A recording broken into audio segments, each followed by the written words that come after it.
President Donald Trump has sparked major conversations across Nigeria and the international community with his recent comments about United States military strikes that took place on Christmas Day in northwest Nigeria. What he actually said was quite different from what some headlines might suggest, and it is important we get the facts straight so you understand exactly what happened. On Christmas night, December 25, 2025, the United States military launched airstrikes against ISIS targets in Sokoto State in northwest Nigeria. President Trump announced these strikes on his Truth Social platform, describing them as powerful and deadly operations against what he called ISIS terrorist forces who have been attacking Christians in the region. The strikes were carried out by United States Africa Command in coordination with Nigerian authorities, and according to initial assessments, multiple ISIS militants were killed at their camps. Now here is where the controversy comes in. After the strikes were carried out, President Trump gave an interview to Politico where he explained that the airstrikes were originally planned for December 24th, Christmas Eve, but he personally decided to delay them by one day. According to Trump, he told military officials to wait and carry out the strikes on Christmas Day itself. His exact words to Politico were that he wanted to give ISIS a Christmas present. He said the militants did not see it coming and that every camp got decimated. This is what the headline is referring to, but the wording makes it sound like he delayed the strikes to benefit ISIS, when actually he meant the opposite. He delayed them so the strikes themselves would be the unwelcome Christmas present delivered to the terrorists on Christmas Day. The strikes involved Tomahawk missiles fired from a Navy vessel and hit two ISIS camps. Nigerian Information Minister Mohammed Idris provided more details, saying that 16 precision-guided munitions were launched using Reaper drones between 12:12 and 1:30 in the morning local time. The operation targeted two major ISIS enclaves in the Bauni forest area of Tangaza, which the government said were being used as assembly and staging grounds for planning large-scale terrorist attacks across Nigeria.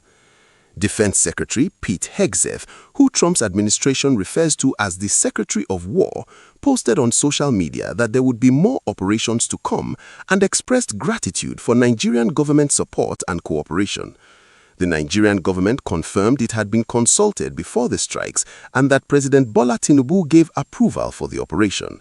Foreign Minister Yusuf Tuga revealed he spoke twice with United States Secretary of State Marco Rubio, including a 19-minute conversation before the strike and another brief call afterwards. This military action did not come out of nowhere. President Trump had been issuing warnings about violence against Christians in Nigeria for several months. Back in November 2025, he threatened to go into Nigeria with military force if attacks on Christians did not stop, saying the country would face consequences and that any American intervention would be fast, vicious, and decisive. He had been particularly vocal about what he described as the persecution and killing of Christians in the region, claiming these attacks were happening at unprecedented levels. If you are enjoying this breakdown of what is really happening and you want to stay informed about important news affecting Nigeria and the world, please take a moment to subscribe to this channel and turn on your notifications so you never miss an update when major stories like this develop. However, the reality on the ground is more complex than the narrative of Christians being exclusively targeted. Security experts and Nigerian human rights advocates have pointed out that while ISIS-linked groups have indeed killed Christians, they have also massacred tens of thousands of Muslims in the region. The northwestern states where these extremist groups operate, including Sokoto, are predominantly Muslim areas.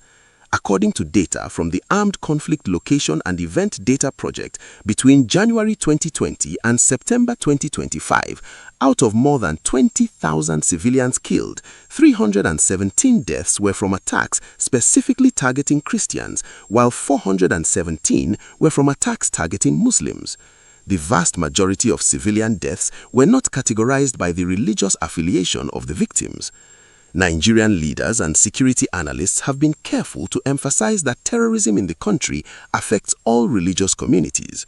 Former Senator Shehu Sani stated clearly that the narrative suggesting terrorists only target one faith is absolutely false and misleading. President Tinubu himself posted a Christmas message on social media saying he stands committed to protecting Christians, Muslims and all Nigerians from violence, emphasizing that religious freedom matters for everyone in the country. The groups targeted in these strikes are believed to be part of what is locally known as Lakurawa, which security researchers say is linked to ISIS affiliates in the Sahel. These armed groups have been able to establish control over territories in Sokoto and neighboring states like Kebbi, partly because of the near absence of state security forces in remote areas. The security crisis in northwest Nigeria involves not just religiously motivated violence, but also conflicts between farmers and herders over scarce resources, communal and ethnic tensions, and widespread kidnapping for ransom by criminal gangs. Just this week, a final group of 130 kidnapped schoolchildren was reunited with their families in Niger State, ending a month-long ordeal that began when more than 300 students and 12 staff members were seized from a Catholic school on November 21st in one of the country's worst school kidnappings in recent years. This type of violence has been a recurring nightmare for Nigerian communities since Boko Haram, a militant group with links to ISIS, kidnapped 276 girls from Chibok back in 2014. Residents in the town of Jabo in Sokoto State reported that the airstrikes were so close they felt their homes shake and saw the sky glue red during the operation. Debris from expended munitions fell in both Jabo and in Offa in Kwara State, though Nigerian officials say no civilian casualties were reported. These testimonies from people on the ground give us a sense of just how powerful and close these strikes were to civilian populations, raising questions about the precision and planning that went into the operation. Military analysts are now questioning what comes next. While the strikes may disrupt ISIS operations in the short term, the long-term issues surrounding violence in Nigeria are extremely complex and involve deep economic and social factors. Experts point out that airstrikes need to be part of a larger comprehensive campaign to be truly effective, and it is not yet clear whether this represents the beginning of expanded American military involvement in Nigeria or whether it was purely intended as a strong warning backed by action.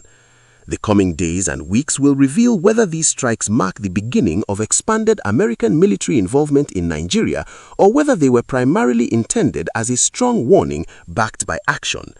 What is certain is that the people of Nigeria, regardless of their religion, deserve security, peace, and an end to the violence that has claimed too many innocent lives across all communities in the affected regions. If this video has helped you understand what really happened, please hit that like button and share it with others who might be confused by the misleading headlines circulating online.